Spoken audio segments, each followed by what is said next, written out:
News के प्रायोजक हैं urban square Galleria food and multiplex सहित एक कंप्लीट शॉपिंग मॉल। अपना घर शालीमार अलवर। अलवर जिले की राजगढ़ पंचायत समिति क्षेत्र के ग्राम सकट में स्थित श्री बांके बिहारी मंदिर में चल रही 9 दिवसीय संगीत में श्री शिव महापुराण कथा के 5वें दिन शिव महापुराण कथा वाचक कमल दास ने सती जन्म शिव सती विवाह की कथा सुनाकर उपस्थित भक्तजनों को भाव विभोर कर दिया। उन्होंने अज्ञानता और लोभ का परिणाम क्या होता है इसके बारे में एक उदाहरण देते हुए कहा कि कुमार को मिट्टी खोदते हुए अचानक ही हीरा मिल गया, जिससे उसने अपने गधे के गले में बांध दिया। एक दिन फिर एक बनिए की नजर गधे के गले में बंधे उस हीरे पे पड़ गई, जिसने कुम्हार से उसका मूल्य पूछा।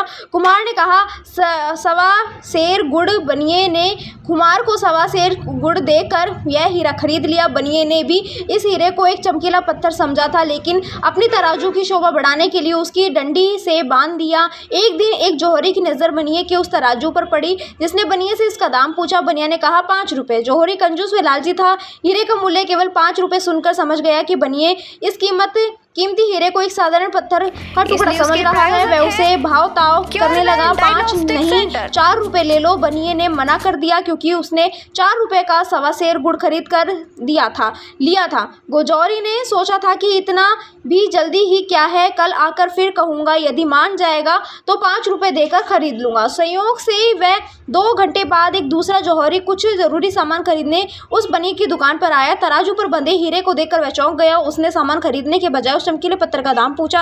बनिए के मुख से 5 रुपए सुनते ही उसने झटपट से जेब से निकाल कर उसे 5 रुपए थमा दिए और हीरा लेकर खुशी खुशी चल पड़ा। दूसरे दिन वह पहला जौहरी बनिए के पास आया। 5 रुपए थमाते हुए बोला, भाई ले लो, वह पत्थर मुझे दे दो। बनिया बोला, वह तो कल ही एक दूसरा आदमी 5 रुपए में ले गया। अक्सर ऐसा होता है कि हम हीरे रूपी सच्चे शुभ चिंतक मिलते हैं, लेकिन अज्ञानतावश पहचान नहीं कर पाते कि उसकी उपेक्षा कर बैठते हैं।